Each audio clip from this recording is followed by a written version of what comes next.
Ladies and gentlemen, welcome to the 5th episode of the Axis of Combat podcast. I am one of your co-hosts, Ray, aka Boogie Kahuna, and to my left, the juicy one, the big juice man himself.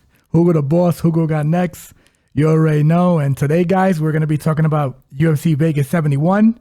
We have a big boxing fight this weekend. But before all that, speaking of me being the juicy one, we might as well be the juiciest. We're going to recap some of the bets that we made last weekend because we had a monster weekend of betting. To start it off, John Jones, hate to say I told you so if you turned into that. We cashed out on that. Me and my older brother here, we made some really good bets. We got Neal versus Rachmanov over 1.5 rounds. Cashed out on that. Shevchenko and Grasso over 2.5 rounds. Sedriques Duplessis inside the distance. Andre Barriute. Money line at -150, beautiful bet. After Julian Marquez gassed out. Shavkat Rakhmonov inside the distance. Amanda Ribas money line straight. Brandon Figueroa. Sorry, this is boxing, guys. Brandon Figueroa via decision at +145. The Figueroa Magsayo fight to go over 10.5 rounds. And last but definitely not least, our girl Alexa Grasso coming through on that money line. You already know. Payday. We hit on that one big, man. We were one of the few places that actually picked her as a very live dog. People thought she was going to get steamrolled.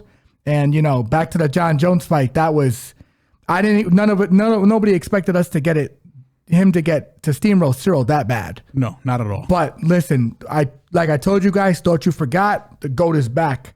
Now to touch on the parlays that we did, me and my older brother did a parlay. It was Ian Gary, Shavkat Rakhmonov, Fareed Basharat, and Bo Nickel and Jamie Pickett to go under 1.5 rounds. Cashed on that. Yes, sir. And I also put a parlay down for Shevchenko and Grasso over 2.5 rounds and Nickel and Pickett for under a round and a half. Cashed out on that one as well. And I believe you did one parlay differently, correct? I had two parlays slightly different from yours. So one of my parlays was the Shevchenko Grasso over 2.5. And that was parlayed with the Nickel Pickett under 1.5. Cashed that.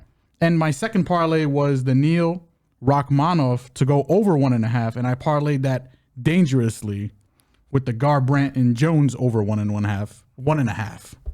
That also cashed. And my God, it was a phenomenal night. Payday. You want payday? Yeah, we went 95% on all of our picks, 92% on individual picks, 95% on parlay pick, if you include the parlay picks. Just a great night. And, we've been having pretty good nights here going forward for the last 3 to 4 weeks. Yep. Tune in here, guys, if you want some good picks and some good bets and some live dogs. You already know where it's at. We hit big, and we look to continue forward. Those 95% nights are very unrealistic, especially with the amount of bets that we put down. Yeah. But we're going to continue giving you quality bets and quality picks. And the only bet that we lost was on Jalen Turner. And Jalen Turner lost that fight via split decision, meaning one judge gave him the fight. So that was a definitely good underdog pick. Yeah, great pick. And, I thought I wouldn't say he won the fight, but it was arguable that he did based on damage. So you live with it, you move on. It is what it is. 95%, you get one wrong out of the 15 that you put down. You don't complain about it. You move forward. Now to move forward, we have a big boxing fight this weekend, don't we, brother? Yes, we do. The boxing fight for this weekend, well, I guess the one that, everybody's looking forward to is Tony Harrison versus Tim Tszyu. Currently, they have Tony Harrison at +210. They have Tim Tszyu -280. The over-under on the rounds is 10.5, and that's about even at 115 apiece. So, just briefly, Tony Harrison, technical fighter, good footwork. Footwork. I don't know. How do you say Footwork. That? He has solid footwork. And he has 2 good feet. He's 2 good feet. He's moving. But, going against Tim Tszyu, who is, I don't know if he's got a nickname, but I'm going to call him the phenomenal one. I'm just gonna roll with it. And I think it's a very good fight. I think it's going to be a very close fight, maybe. But I don't know. I mean, how do you feel about it, brother? Yeah, well, listen, here's how I look at it. If you want to look at how do you say you're from Detroit without saying you're from Detroit? You pull up a video of Tony Harrison talking with the Detroit Tigers spinning on. He is the accent, the look, the swag, everything. He's a very good technical boxer. He can give Tim Tszyu some trouble, but I gotta be honest here. Tim Tszyu at that line and for the knockout, I like both. Tim Tszyu is a big puncher. He's the son of Kostya Tszyu, who is a Russian legend. Great fighter. And Tim Tszyu picks up a little bit after him. I wouldn't put him on the same level of his dad, at least not yet. But Tony Harrison, besides all the good qualities that we listed for him, he does have a suspect chin. He is the oldest looking 31-year-old fighter I've ever seen, if I'm being honest. He has a chin of a 41-year-old fighter. And I just think Tim Tszyu, the way he, his power punching, I think he's going to find this chin at some point, put the lights out. I like Tim Tszyu straight, Tim Tszyu money line, Tim Tszyu by knockout.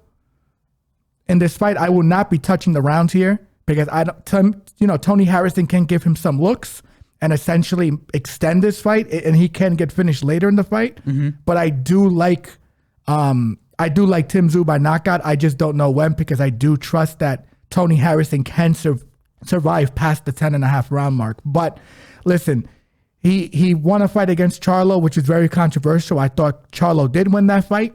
And then he got smoked by Charlo the second fight. But Jermell looked like he was on gear that fight. I'm going to be honest with you. But his back, everything, the muscles look crazy. But regardless, he still got him out of there. It wasn't even more of a technical boxing application. It was just it wasn't even a power thing. It was a technical boxing application. Jermell just put it on him, wanted to make a statement. He did. I like Tim Tszyu in this fight too. Tim Tszyu versus Jermell Charlo for the unified championship because Jermell is the current champion with on the unified status at the division. That's the fight that everyone's pushing for. They're in Australia for this fight for Tim Tszyu, and Tim Tszyu is a Russian-Mongolian transplant, technically by his blood, but he was born on Australian soil. Yep. He is the hometown guy. I see him getting this fight done by knockout. I like Tony Harrison. He's entertaining as hell, but I just don't see his chin and his body being able to hold up what Tim Tszyu has for him. So Tim Tszyu knockout. Let's move forward into this UFC Vegas 71 card. What do you got for me? What's the first fight, brother? Well, first fight was the Carlson Harris versus the what's his name? Bukbar Nurmagomedov, but that fight currently got canceled. Don't know why. So I guess the new first fight is going to be at 125, and it's going to be Tyson Nam versus Bruno Silva. Tyson Nam plus 135 favorite, 39 years old, won the last. He's on and he's not on a win streak, but he's 21-12-1, and he's won 3 of his last 5, and he's going against Bruno Silva, the Bulldog. That's his nickname here.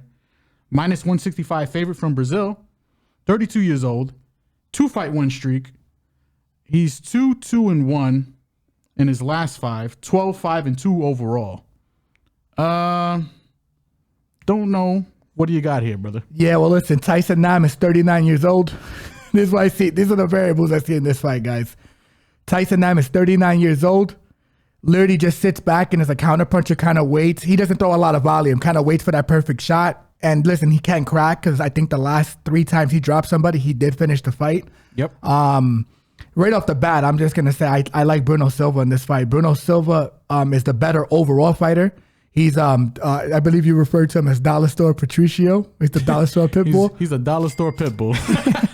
Because he trains with that camp. Yeah. But he does everything good. He has good wrestling. He has good power in his hands.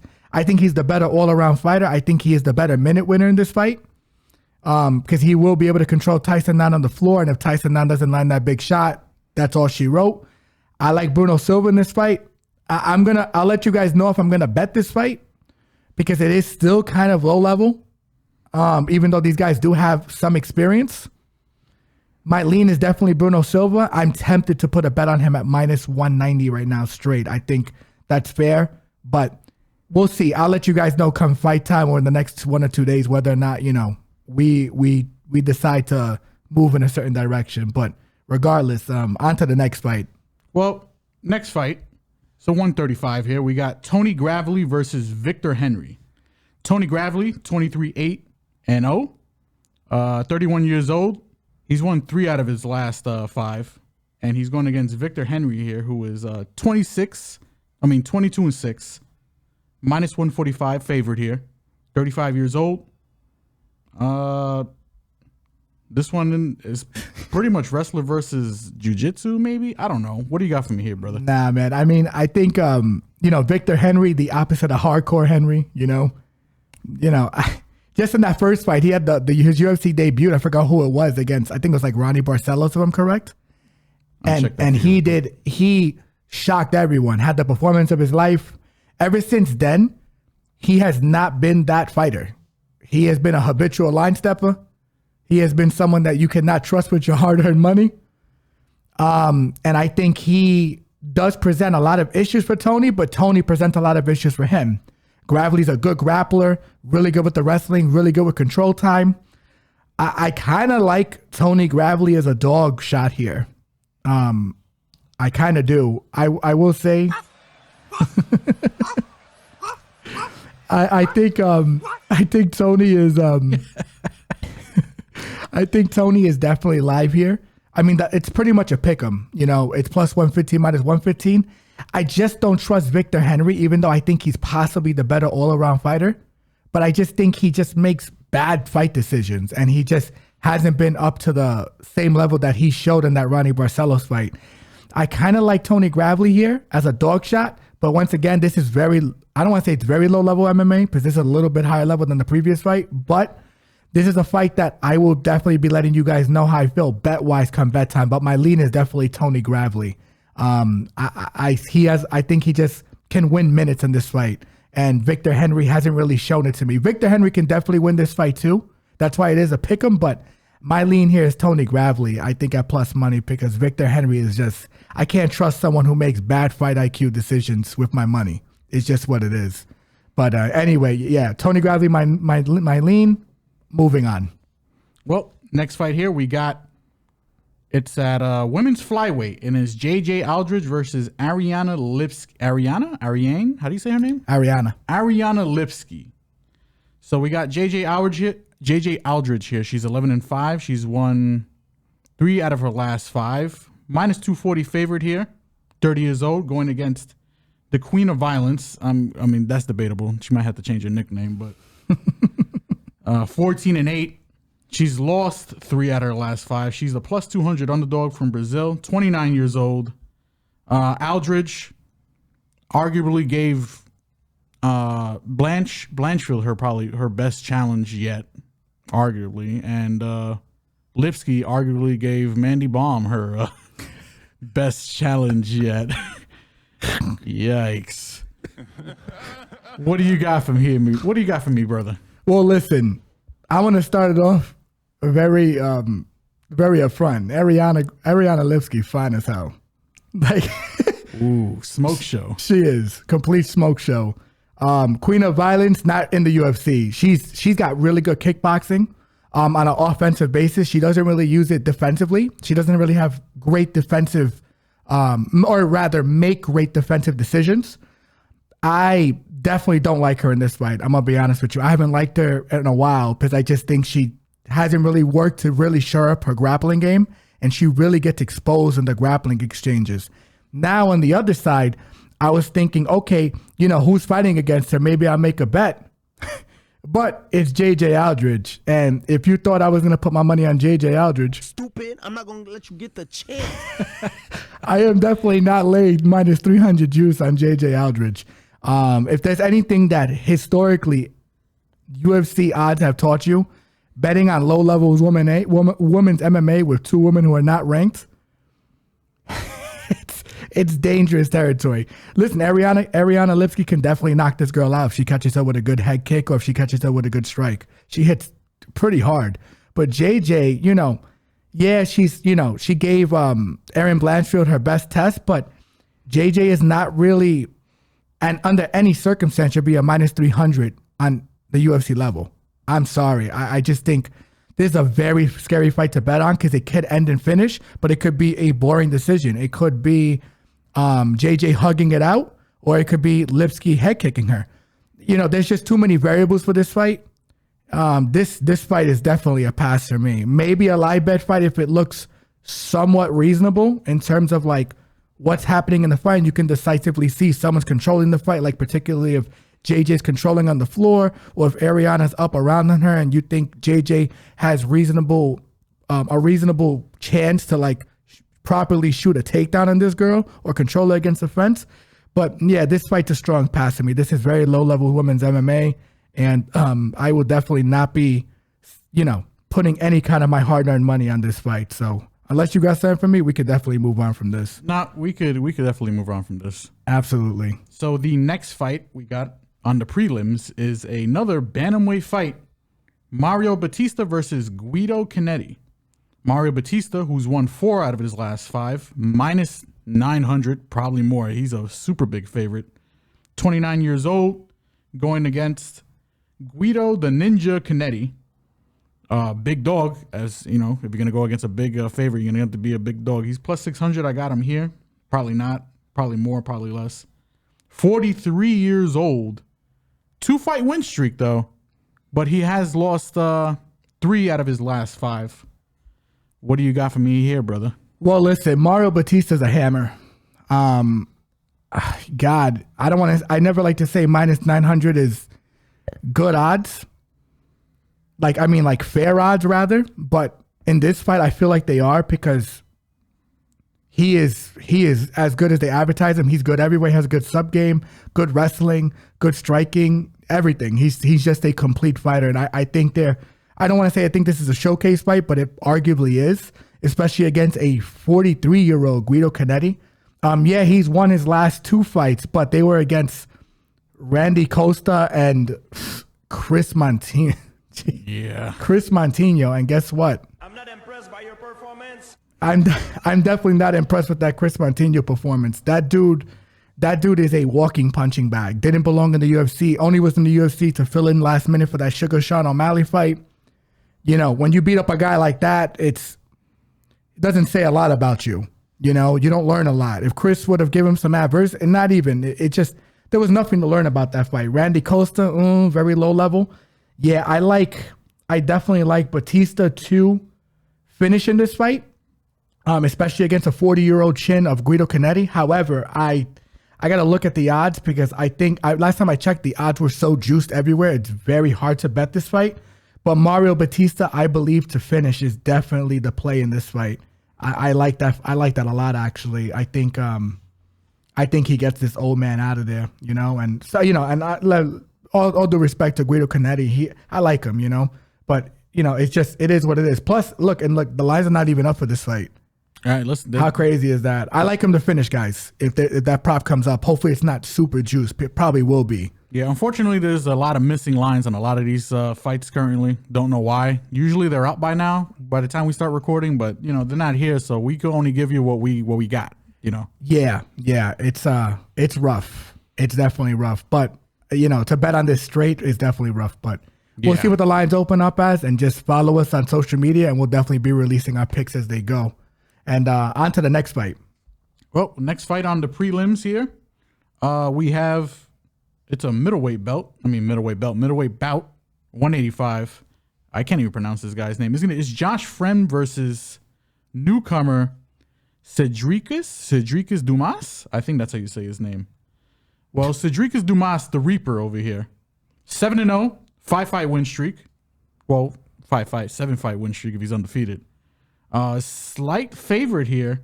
27 years old, street fighter. Not the video game. Going against maybe habitual line stepper, maybe not. The jury's still out on it, but maybe. Josh Fremd here. Lost 3 out of his last 5. 29 years old. What do you got for me here, brother?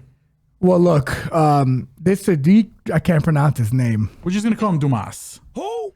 Yeah, Not rightfully dumbass. so. We don't want to disrespect him. Yeah, especially he's a goon, bro. Like, Yeah, you know, this guy, listen, I always tell people, because people ask me all the time, hey, have you ever been in a street fight? Yes, I have been in a street fight. But I always tell people that it's very different when you voluntarily go to people's backyards and have bare knuckle fights. Yeah. And this is one of those guys. Like, you know, I think he's from Florida, right? If I'm not bugging out. he's a Florida boy. Oh, these Florida boys are different, man. Oh yeah, they're built different. They're for different, man. They go to backyards with the crocodile. They don't worry about the crocodiles. They worry about the fish that are getting thrown at them with wraps. Nah, they're fighting the crocodiles back It's then. so crazy, dude. That's how they get their fists ready. They just grind them on crocodile skin. It's crazy, man. This dude is a savage. But what I will say is, this is another fight.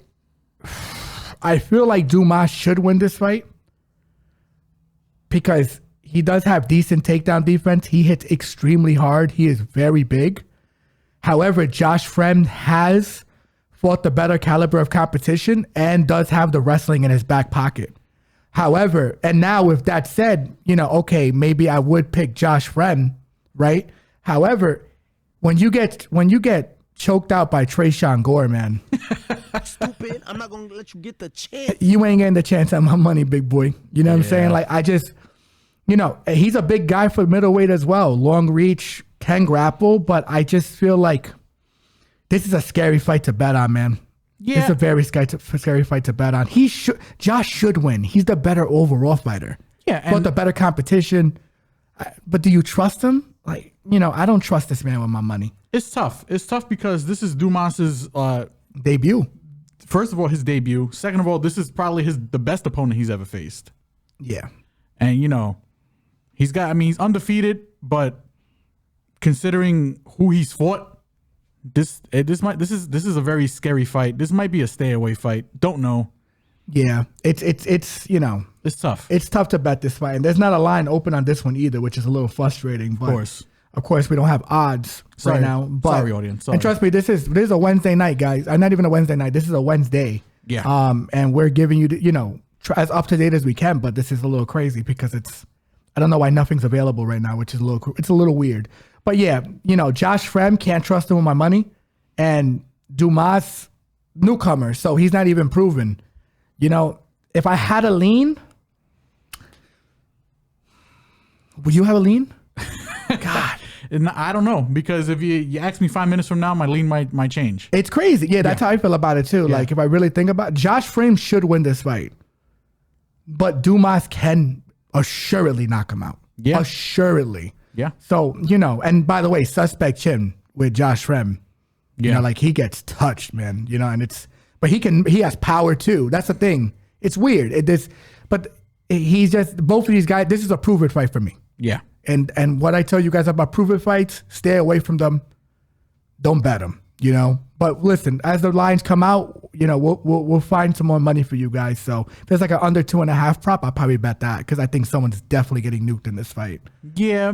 But maybe, gut feeling, maybe it doesn't go to distance, but yeah, there's no line, Yeah. so we can't even give you guys a pick, which is unfortunate. So Yeah. don't want to waste your time. But it's good that we're giving you guys some leans here and fights to stay away from, you know. So, but anyway, moving on.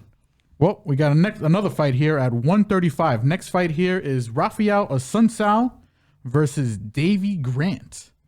Assuncao lost 4 out of his last 5. His overall record is 27-9.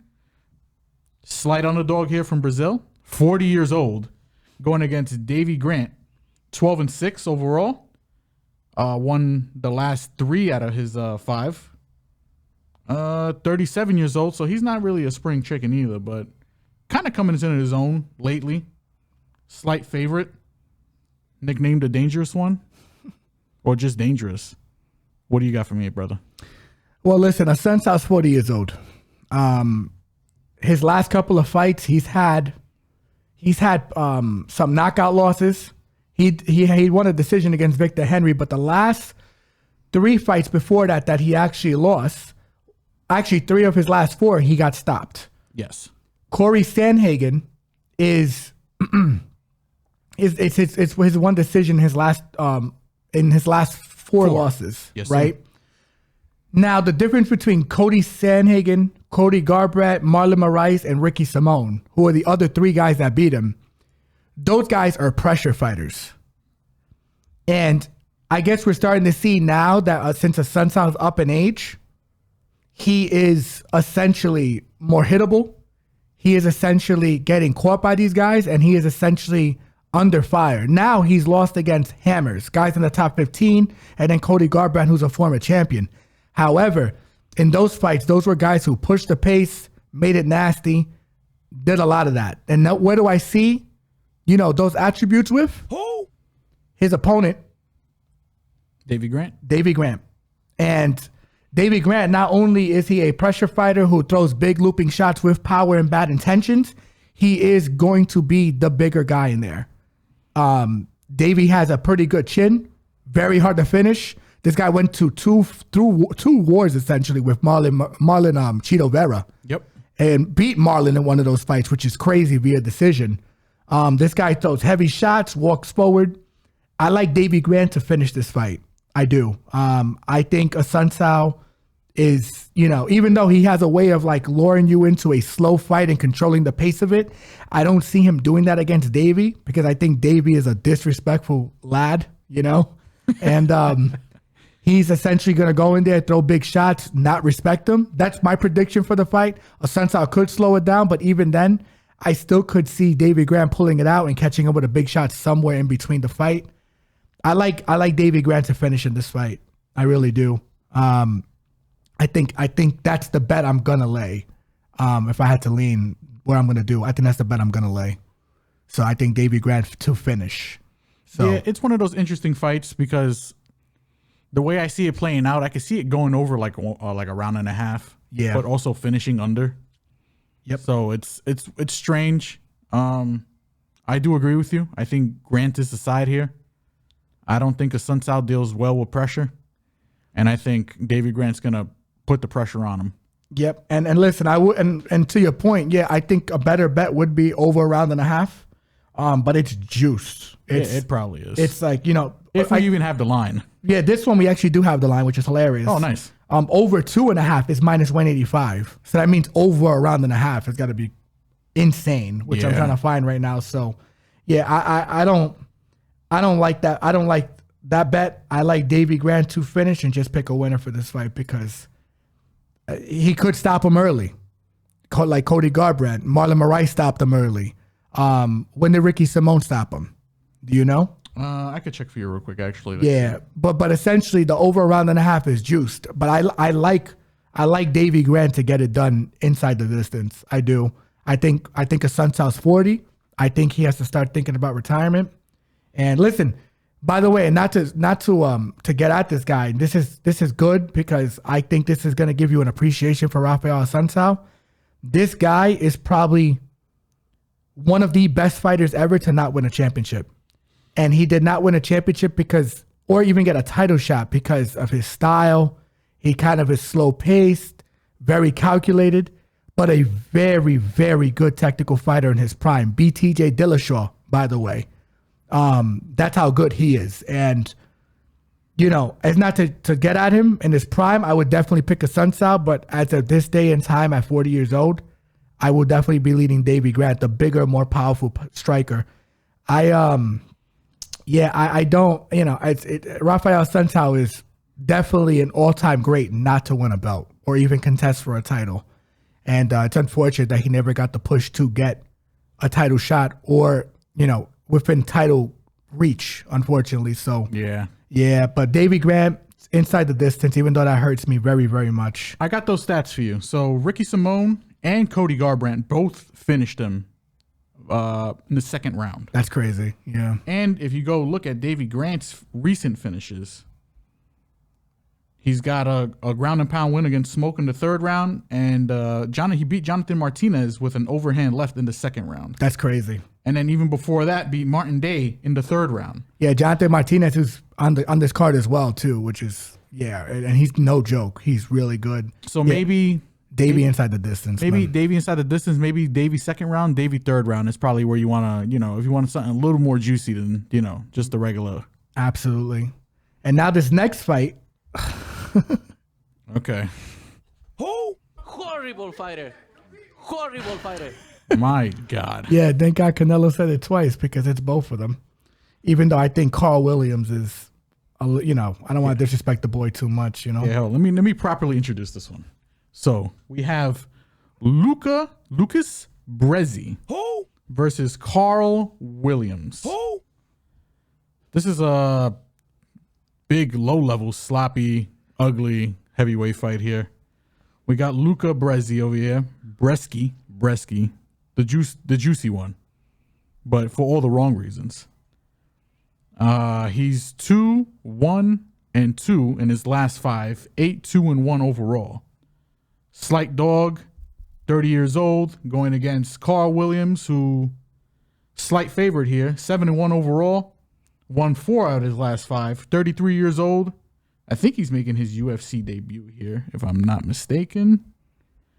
Yeah, he is. This is his UFC debut. Last fight was against Jimmy Lawson in the Contender Series, who he beat by unanimous decision. What do you got from here, brother? I mean, this is some dirty, low level, Horrible fighter. Horrible fighter. bad stuff going on here. Yeah, I mean, God, I think Karl Williams should win this fight. He is the better wrestler, if I'm correct. Yes. Brzeski, he hasn't been the same since USADA came in. Knocking on the door. You have to get rid of all the juice. Yeah, like his body looks completely different. Yeah, you'll see some photos of him floating around online where my man looks like a supermodel. And he's never looked like that in the UFC. That's all I got to say. Yeah, Karl Williams, I think I would say is the guy to bet here. He's not even the bet. I'm staying away from this fight. I'm sure you are too. It's super low level, Horrible fighter. Horrible fighter. super low level shit. Yeah. So I'm going to stay away from this fight, but the lean is definitely Karl Williams. Yeah, Karl Williams is the lean. There's nothing really else to talk about this fight. It's low level. Don't know what's going on. Stay away from this. Yeah. But on to the next fight. Now we're on the main card. Well, at least according to this website here. And we have a light heavyweight fight. It is Anton Turkalj, a.k.a. the Pleasure Man. And he's fighting newcomer. I think he also came up through the Contender Series, so this is going to be his debut as well. Vitor Petrino. Vitor Petrino, the Brazilian, 7-0. I think he's got mostly KOs on his record. 25 years old, very young, going against the Pleasure Man here, whose last fight out was, unfortunately, his debut against Jailton Almeida, where he got completely dog-walked. Bad. 26 years old, the Swedish guy here. He's from Sweden, obviously, clearly. I like his nickname. I don't know if I like anything else about him, if I'm being honest. What do you got for me here? Because I got my own opinion here. I think he's going to get dog-walked probably. Well, we'll see. We don't know. I don't know. Well, listen, what I will say about Anton is Turkalj. Who? The Pleasure Man. I think he calls himself the Pleasure Man because he's like Mr. Steal Your Girl, has like the nice Goldilocks hair and all this crazy stuff. He's actually, I don't know if he's a bad looking dude. I don't, he's not Chris Hemsworth, or something like that. But yeah, what I will say is that he fought Jailton Almeida, Jesus Christ, for your first UFC fight. And I think that was a catchweight fight as well. He just kind of stepped in and it was a bad decision, because Jailton is a hammer. Almost made the second round. Almost. You got to give him a little credit. What I will say though is that Anton does have like a non-stop grappling pace. Will try to wrestle at all times. Getting better on his feet because he is still a little young, still a little raw. But what I will say is that Vitor Petrino can crack. He hits extremely hard. This fight to not go the distance is definitely where I'm leaning. I actually see the under 2.5 prop here at -160. I think this fight doesn't go the distance. If you look at, it's crazy because Anton is weird. Like Turkalj, like he lays and prays, but he does finish his fights. Yeah. Majority of his fights. And since he is fighting another low level guy, someone that's kind of coming into the UFC, I definitely see a stoppage. If he was fighting a high level guy, I could see him, laying, praying, not doing too much and just, winning a decision. But if you look at Petrino's finishes, he is 6-1 in wins, 6 knockouts, 1 decision. So he's finishing people at an 86% clip. And if you look at Turkalj, he is 5. Actually, he's 6-2. No, I'm lying about that. He is 1-2. He is 8-1. And he finishes 63% of his fights via knockout, the other 25% via submission, and 13% of his wins are via decision, which is only one of them. These guys can finish fights, and by the way, as we mentioned, Jailton Almeida finished him via submission. So that's his only loss. So basically what I'm trying to say is that, this fight, I'm definitely choosing violence.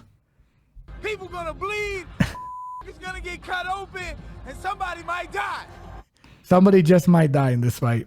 I agree. And, I definitely think this fight to not go to the decision and the under 2.5 are definitely the moves of this fight, especially when the lines are like that, especially when these guys throughout their careers amongst the level of competition that they've been fighting are finishers. These guys are about the same level. I expect to finish in this fight. I think the bet is going to be the fight to finish or the fight to go under 2.5. I got to look at the fight to not go the distance prop, but yeah, I don't like this. I'm choosing violence in this fight. I agree. Yeah. Yeah, violence is definitely the way for this fight. Besides that, I mean, it could go either way. Turkalji's only other loss, interesting enough, is against Gustafsson. Wow. So he's got the credit of saying I only lost to Jailton Almeida and Gustafsson. I agree. Yeah, betting on violence in this fight it's very necessary. If I'm being honest. Super necessary. So I think this fight doesn't go the distance. Under 2.5 and the fight does not go is definitely the bet here. So it's hard to pick a winner. It really is. It's very low level. These guys have to prove it, but someone's gonna die in this fight. Yeah. Someone's gonna get murked. So, but anyway, moving on to the next fight, which is definitely not low level. Nope. And I think this is gonna kick off the main card here. We have Said Nurmagomedov versus Jonathan Martinez. This is another bantam. They got a lot of bantamweights on this card. Yeah. Another bantamweight fight here. Said, 17-2, won 4 out of his last 5. Moderate favor here at -195, more or less. 30 years old, going against Jonathan the Dragon Martinez. 17-4 overall. Also won 4 out of his last 5. Slight dog here. 28 years old. I think this is going to be a very good fight. Could be fight of the night. I don't know. Could be not. I could also see it kind of. It could go a boring route as well, but I don't think so. What do you got from here, brother? Yeah, I agree. It could be boring, but I don't see it that way because Jonathan Martinez is kind of action. Like he likes to approach and kick. His kicks are vicious. He kicks with ruthless intentions. I like this fight. I like this fight a lot. I like the matchup. I like the styles. However, Jonathan Martinez's biggest strength kind of leads its way into Said's underrated weapon, which he only uses when he kind of needs to because he can strike as well, but Said's wrestling is really good. His last name is Nurmagomedov. There's a reason for that. And he definitely is a good wrestler. I see Said winning this fight via decision. He's not the most prolific finisher. Jonathan Martinez is a very tough guy. He's only been finished, I think, once in the UFC, and that was against Davey Grant. A lot of crossover fights on this card. Yep. But yeah, he got finished by the only guy he's been finished by is Davey Grant. Davey Grant hits extremely hard. All his other wins and all his other losses are via decision. I like this fight. I like Said to squeak this out. A nice tough fought decision. I think Said wins this fight. I think he controls him. I think he can have his moments on the feet, and I think he controls them on the floor. And he's going to work for submissions and this and that. I like that a lot. I think Said via decision is the bet that I'm going to be making. So, but on to the next fight. All right. We got, this is a 145 featherweight fight. We got Ricardo Ramos, the returning Ricardo Ramos versus the returning Austin Lingo. Ricardo Ramos, 16-4. 3 out of his last 5, he's won. Moderate favorite at -300, more or less. 27-year-old from Brazil. Fighting lights out Austin Lingo, who is 9-1. 2-fight winning streak. He's won 4 out of his last 5.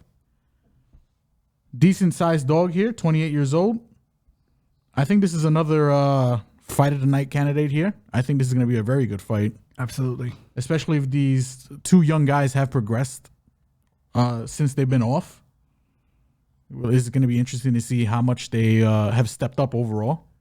What do you got for me? Yeah, well, Ricardo Ramos, and like when you say that they both been off, one's been off way longer than the other. Yes. Austin Lingo has been off for a hot minute, to the point where you are like, who? When you hear his name. Austin, he hits extremely hard. I will say that. However, I think that Ricardo is the more technical fighter. I think he hits just as hard. He is the better wrestler, and he is definitely the better grappler. I could see this fight not going the distance, which I'm sure is probably juiced like crazy. Actually, you know what? It's -165, but give me a second. I could see it not going there, but I could see Ricardo just controlling Austin on the floor and working for positions, but I could also see Austin knocking him out. However, if I had to lean, it's definitely going to be Ricardo Ramos. He is the better overall fighter all around. I think he presents a lot of problems for Austin. And listen, the fact that Ricardo was able to dispatch of Danny Chavez his last fight, Danny Chavez is a dog, son. A dog. So it's like, for him to knock him out, it's pretty impressive. I will say that. He's not the most high-level fighter, but when you could get rid of a guy that's as tough as Danny Chavez, another boy from Florida, man, those boys, built different. Built different, man. Just dogs. Dogs. I like Ricardo Ramos a lot in this fight. You guys are gonna have to excuse me on this one. I think I'm definitely gonna. Ricardo's definitely the pick. I'm gonna let you guys know later what's the best bet, because some of these lines, there's a lot of lines here that I'm looking at right now that are actually kind of tempting. I just want to make sure I'm giving you guys the bet I'm gonna make and the proper one. Definitely find us on the social, and follow us, and we'll definitely release some picks there, because, this is definitely a little bit of a tougher fight to pick in terms of like what's going to happen. It's also a place where there is a lot of good money to be made on this fight. I just have to figure out what's the best play. So Ricardo Ramos is definitely the lean. We'll get at you guys later for the actual bet. So I agree. But Twitter, you already know. Follow us. We got you guys. Trust me. So, but Ricardo Ramos is definitely the pick. But anyway, moving on. All right. Our next fight is the main event. Oh, no, excuse me. It's not the main event. It was the main event. It was the main event 2 weeks ago. Or was it last week? No, 2 weeks ago. 2 weeks ago. It is Nikita Krylov versus Ryan Spann. Nikita Krylov, 29-9, 2-fight win streak, 5 out of his last 3 overall wins. Slight favor here from Ukraine. 30 years old, going against Ryan Superman Spann, also on a 2-fight win streak, 21-7 overall. 31 years old. This is going to be a banger of a catchweight fight, because originally scheduled at light heavyweight, but Krylov pulled out because of sickness. Probably not going to be able to make weight again at, in 2 weeks' notice. So, catchweight fight here. My thoughts really haven't changed since the last time. I agree. I'm liking Spann here. And, surprisingly, they still have him at dog money. So that Yoel bark was definitely appropriate. Yeah. Oh, yeah. It's definitely a dog shot to these guys. This is definitely. This is one dog I like. Yes. Yeah. Yeah, and continue. I didn't mean to cut you off. I apologize. Oh, no, well, I was going to just throw it right back to you here because, again, Ryan Spann he's going to be my pick. Yeah, I agree. I don't think we have to talk about it much because we did talk about it 2 weeks ago, but. Yeah, I mean, you want a brief summary? Yeah. Spann, we're both picking Spann. Yeah. I think we both think maybe under run and a half here. And this is a 3-round fight now. So it's definitely going to be a super sloppy slopper knocker. Yeah. 2 big meaty men bumping meat. Maybe. Hey, yo. Some big men here. Hey, yo. Yeah, bumping meat. But what I will say is I'm kind of surprised that Span's still a dog here, even though Krylov was the one who had he had to get rushed to the hospital because he didn't either hydrate correctly or whatever it was, But when you go through something like that, it's very hard for me to believe that the other guy's still a dog in this fight, especially someone that hits as hard as Ryan Spann. Yeah. He hits like a truck. And Krylov does too, but Krylov, I will say, does not have the best fight IQ, which is why I'm leaning Spann. Spann showed me that he's definitely stepped it up the last fight, dispatching of Dominic Reyes in short and devastating fashion. I like his guillotine. I could see Krylov coming in, silly, getting caught with the guillotine, and considering the recent health scare, I definitely have to go Spann here all the way. I think he knocks him out. Under a round and a half. This is a good place to make money. Ryan Spann straight is a dog money, and I think this is a good place to make some money. And also considering that this is now a 3-round fight, I think that favors Spann more because now he can unload a little bit. In the 5-round fight, I was like, okay, if for some reason it went past a round and a half, 2 rounds, 3 rounds, I think that kind of favored Krylov a little bit. I agree. But now, 3-round fight, these guys don't really have to be as conservative now. Mm-hmm. And Spann, I think that just favors Spann. I agree. Even if he just puts 20, 30% output each round, he's good. I agree. But he could do 100, dumb it down, take a round off, and then knock him on the end. I don't think it's going to go like that. I think it's going to be early. Yeah, I still don't think this goes the distance at all. These guys fight crazy. Under a round and a half, someone's getting murked in this fight. This is going to be a great fight. Yeah, it's a great fight. Someone's getting killed in this fight. Excited about it 2 weeks ago, still excited about it now. Oh, yeah. People gonna bleed. It's gonna get cut open, and somebody might die. That's exactly what this fight is. Oh, man. But anyway, on to the co-main. Co-main, another good fight. Great fight. Solid co-main fight here. This is another heavyweight fight. This is Alexander Volkov versus Alexander Romanov. The battle of the Alexanders. Who's the greatest? Don't know. The great baby at 145. The GOAT. Alexander Volk, huh? You think he beats both these guys? Hell no. It's one of these guys. He's one of these guys' legs. I don't know. The way they be sucking him online, I don't know. Anyway, Volkov here. Drago, 35-10. Won 3 out of his last 5. He's I don't know if this is correct here. They got him as a slight dog. How insane is that? 35 years old, 6'7", the big Russian fighting the other big, well, he's not Russian, the Moldovan, King Kong, Alexander Romanov, 16-1, 4 out of his last 5. He did lose his last fight. They got him listed as the slight favorite here, 32 years old, 6'2", the shorter of the two. Straight off the bat, I got Volkov here. Oh, Jesus. I can't believe he's at dog money. Talk to me. What do you got here, brother? No, you talk to me because you got Volkov. Why? Volkov, well, listen, I liked Alexander Romanov. Okay, this is going to be weird calling him Alexander. So just say Romanov and Volkov. Romanov and Volkov. I like Romanov. I like his style.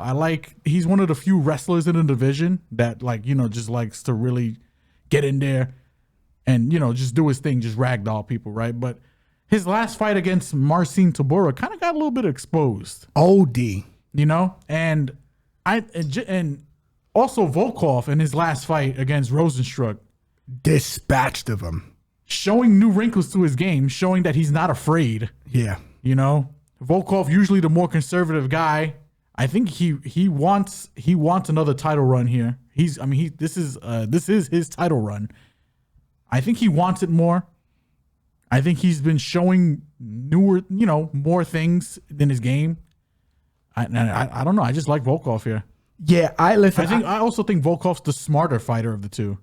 I agree. I kind of find it crazy that this guy is a dog in this fight. Yeah, and he has fought the better brand of competition. I like Alexander Romanov. Don't get me wrong, but Stupid. I'm not gonna let you get the chance. At my money, after losing to Marcin Tybura, you know what I'm saying? I'm sorry. You lose to Marcin, and then you mess around and you think you're winning the fight, and you kind of lollygag towards the end of the fight, thinking that you won. It's clown shit. You know what I'm saying? And I'm gonna go as far as to say that I think he is a good fighter, but he is going against an absolute hammer in Volkov. Volkov has fought Alistair Overeem, Curtis Blades, Eugenio Rosenstruck. He beat Marcin Tybura. He lost to Cyril Gane. He beat Walt Harris. He whipped Greg Hardy. He was beating Derek Lewis up until he wasn't. Beat Fabricio Verdum. He's just beating the way higher caliber of competition. And, you know, this guy is not an old man. The future is not now old man for Alexander Volkov. He's only 34 years old. Still young for a heavyweight. Yeah. Young as hell. Yeah. So the fact that he is dog money here, I think it's going to be very difficult for me to turn this away. I am definitely picking Alexander Volkov, dog money to beat Alexander Romanov. And the thing is, too, you know, you may say Romanov's grappling. Dude, Alexander Volkov was able to hold off Curtis Blades for a good amount of their fight. Yeah. And Romanov is not the open mat wrestler that Curtis Blades is. I was just going to jump in. Yeah, because, I mean, I'm just trying to figure out why Vegas would make him the dog. And I guess maybe because he lost to Blades and was submitted by Tom Aspinall. They're like, okay, maybe he struggles against wrestlers. I don't think so. I think he just got a little overwhelmed by the moment. I think he got a little lazy against Aspinall. I think so too. I think maybe underestimated him a little bit. I agree. And I don't know if you noticed, but I feel like Volkov's been putting on weight, and he's not a light dude. Yeah, he's got a very stout bottom. Yeah, and I don't think. I mean, do I see Romanov taking him down? Yes, possibly. I can see it. But I can see, like, Romanov is not going to, I mean, not Romanov. Volkov is not going to make it easy. No. Because he sits very heavy on his very heavy hips. Yeah. And Volkov, better striker, by far, in my opinion. By far. And, I mean, maybe that's why they made him a dog, but. I think this is definitely my next dog. And listen, this is the same thing I told you guys with Jalen Turner fought Gamrot. When you fight a guy that's extremely tall like that, and by the way, that's the other thing we forgot to mention. There's a 5-inch discrepancy on both height and reach in this fight. Volkov is 6'7" for the people that don't know. He is a humongous man. A giant. The only guys that have been able to give him trouble are guys who are a little smaller than him. Yeah. Aspinall is a giant. Curtis Blades is a giant. Romanov is only 6'2". And yes, I understand the technical grappling, but Volkov can grapple too. He can grapple. Has a very good guard. Very big guy, very lanky. I just don't understand these odds. And you know what? I don't give a shit. I'm going to be cashing on Volkov, and this is going to be easy. Payday. Easy payday. I think he wins this fight. And like, listen, I like Romanov. I mean, I think he's got a decent skill set, especially for heavyweight. But when you lose by majority decision to Tybura, and then you kind of won it out against Juan Espino. Yeah, he did because he was losing that fight. Yeah, he was losing that fight. Juan Espino looks like also from Snowfall. You know what I'm saying? He does. And then I'm going with the bear, bro. Your only two impressive wins. I don't want to say impressive wins, but your most recent wins are against Chase Sherman and Jared Vandera. The resume is not there. I mean, sure, you got to take the leap here with his skill set, but to make him a favorite against Volkov, I don't like that. I love this. I love it because of our pockets, and I will be betting. We will be betting. I'm gonna say we. I'm gonna encompass you. Yeah, I'm gonna jump in on that. Volkov is definitely shouldn't be the favorite. I mean, the dog in this fight. and I think these lines are completely flipped wrong. I like Volkov. We'll figure out if we want to put. I don't want to say by knockout or stoppage because Romanov is extremely durable. I think just picking him straight is definitely the move because he's plus 130. Yeah. He's gonna win this fight. No need to get greedy. Yeah, no need to get greedy. And I think listen, he's 6'2" going against a guy who's 6'7". And what did I tell you guys about guys who are smaller? Anyone who's grappled understands when you're trying to take down a lanky, tall guy, it is miserable because when you pick them up, it's like their legs never leave the floor. I'm telling you, it is not an easy task for Romanov. I know he is a gorilla, but Volkov is no slouch and he is no weakling. He is definitely going to give Romanov a good test. He might, I don't want to say he's going to stop him, but I think he definitely points him. at least, and he just beats him down. I don't see Romanov being able to take him down. He might take him down once or twice, but I don't see. And then he gassed in the last fight against Tobora, trying to shoot on Tobora. Yeah. You know what I'm saying? And Tobora is not a prolific defensive grappler. Yeah, he was a solid test for Romanov, and a test that Romanov Failed. Yeah. He failed. Yeah. So I'm definitely taking a shot on Volkov here. So, and I think you are too. So we could leave it at that. And Yes, sir. moving on to this bomb ass main event. Oh, Jesus. So our main event here, 135-pound bantamweight main event, 5 rounds, and it is with Petr No Mercy Yan versus Merab the Machine Davey. Oh my God, I knew I was gonna get bodied on this last name. I knew I was gonna get bodied. Davey. Oh shit. I got this. Merab Dvalishvili. Merab the Machine. Forget his last name. I'm not doing that. Versus Petr Yan. Anyway, Petr Yan, 16-4. Insane that he's lost 3 out of his last 5. But he's still the favorite here, 30 years old. Rightfully so. Going against the Machine Merab. I'm not saying his last name. Also 15-4. But he's on a 5-fight win streak. Slight dog here. 32 years old. I like this fight a lot. Yeah. And you know what?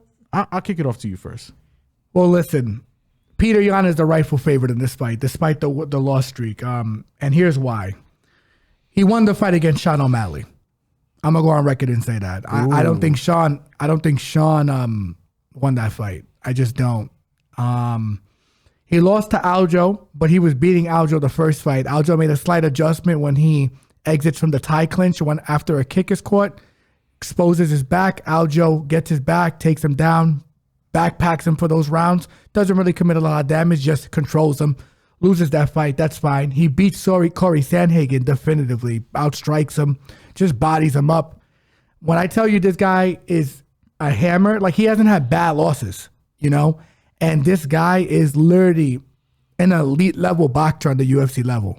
Elite level boxer and an elite level striker. The way he puts his punches together from both the orthodox and southpaw stance, everything he does is nasty. And he's an underrated grappler, underrated wrestler, has great judo, has great trips. I will say, if this fight was 3 rounds, I would like Merab's chances a little better. Agreed. Because this guy, Merab, has a crazy gas tank. Does not get tired, can push a pace. Also the training partner of Aljo, who beat Petr Yan. So he definitely going to, understand some weaknesses that Petr Yan has in certain positions. Yep. But I don't think it's going to matter. I think across 5 rounds, you give Petr Yan time to download this guy, figure him out. Yep. I think he is definitely going to figure him out. He's going to catch him with a big shot. I like Petr Yan to finish this fight. Ooh. I do. Okay. Merab is a good fighter, but I could see a late stoppage here. I'm gonna look at the rounds, but you start talking about what you like about this fight before while I look at these lines. Yep, no problem. Well, so I don't know if I agree with you there going with the stoppage. The way I see this fight is probably decision, maybe a split decision, only for a couple reasons. One, Yan is a slow starter. It takes a little time for him to download. But once he's got the download, it's download complete. Also, Merab, Energizer Bunny. Unlimited gas. Also throws in bunches. I could see Merab maybe taking some early rounds here. Yan taking the later rounds. And then this going to either decision or split decision. So it might get a little sweaty, but I think Yan has underrated takedown defense. Merab, aggressive chain wrestler. He's on you. He'll shoot and continue to shoot. He don't care. He'll this fight, I could see 25 attempts. Maybe 30 attempts. He will be shooting. He will be shooting for his life. But I still think Yan's, the better fighter. I think Yan downloads him, and I think Yan, even though he shouldn't make it as sweaty as possible. I mean, he's going to make this as sweaty as possible. I still think Yan edges him here. But I'm leaning a little more decision at the moment, unless my brother could talk me off the ledge here. Yeah, I just see a lot of openings for Merab to get hit. I agree. And okay, he is hittable. He is very hittable. And Yan makes you pay. Yes. Like he really makes you pay on the exchanges. You know what though? I understand why you would go that decision route. Those lines are extremely juiced. Like over 4.5. Oh god. Is minus 210. Ugh. You know. Yeah, I think the fight to go to decision is minus 200. The odds makers definitely see it my way as well, unfortunately. Yeah, they do. Yan is definitely the lean here, guys. We're going to try and find you money. Mm-hmm. I think there's a possibility Yan can finish this fight. I really believe that. You know what? In your defense, because listen, the first fight he almost stopped Aljo. Yeah, and Yan, like again, I don't think he's the most powerful guy at 135, but his accuracy, his technique, man. He is a sniper with his hands, and even with his feet, he's a very good striker. Right.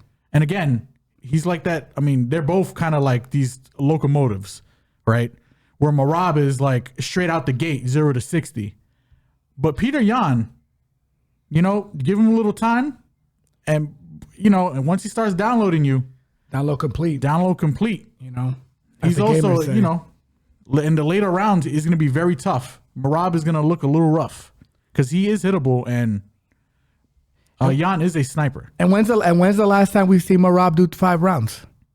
It's a good question. Interesting. Man. I actually don't know that. That's a crazy question. I could see Yan stopping him late because I don't think Merab has had that much experience. Plus, let's keep it real. Yan is a competent grappler. I could see him getting into some situations. He's not going to look for the sub, but if it's there, he's going to take it. And Merab kind of rushes in like a dumbass. I'm just going to keep it real. He just is hittable. He is subbable. Ricky Simone packed him up with that mounted guillotine. Yeah. I don't see it happening like that, but I could see Yan exposing other spaces. I can see Yan by submission here. Very sneaky, actually. How crazy is that, right? What's the odds on that? I don't know. I got you right now, but I can see that happening. It's crazy, man. Like I just see Yan's he's just a machine. He's just an absolute machine. And I think fighter. I think after that last shot on Malley, I don't want to say robbery because it was a close fight. That was a close fight. After that decision, yeah, I think this is I thought you forgot fight for Petr Yan. I think he's going to put it on him, and he's going to try and get back to Aljo, who he's 1-1 with, and he's going to try to have that trilogy with him to get that belt back. I think Petr Yan is going to win this fight. Yeah, he's definitely coming in with a chip on his shoulder for sure because he is not happy that he's losing all these very close fights. Yeah, I thought he won the Sean fight too. Yeah, I do. And it is what it is. What I will say is, though, I'm going to be looking at Yan. Look, Yan by submission is plus 1,200. How many subs does he have, actually? It's very interesting, right? He's got 1 sub win. Dude. Sneaky. He may not do it. Like, it was his 3rd fight.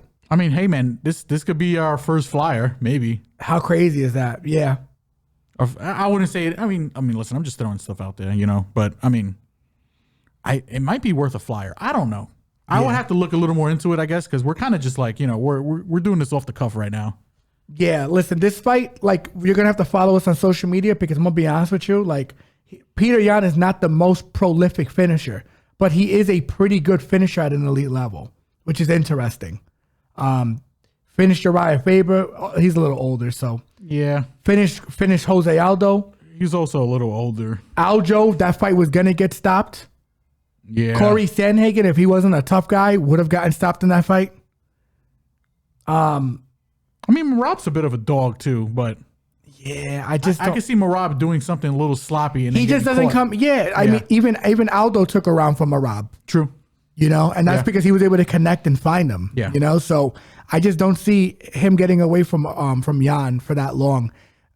No bets on this fight. Yan is the pick. Follow us on social media for the official bets. We got to find money for you guys because all these lines are juiced. This fight almost might be unbettable, which is unfortunate. But I tell you what. I'm sure we'll find a way. Petr Yan at minus 255 might be tempting here. If there's a will. There's a way. There's a way. There's a way, man. But we just want to make sure we're making quality bets for you guys and that you guys are being put in the best positions possible with your hard-earned money. But Petr Yan's definitely gonna win this fight, in my opinion.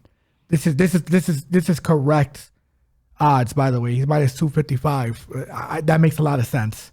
And like I said, that's fair. How many fights has Merab been in 5 rounds?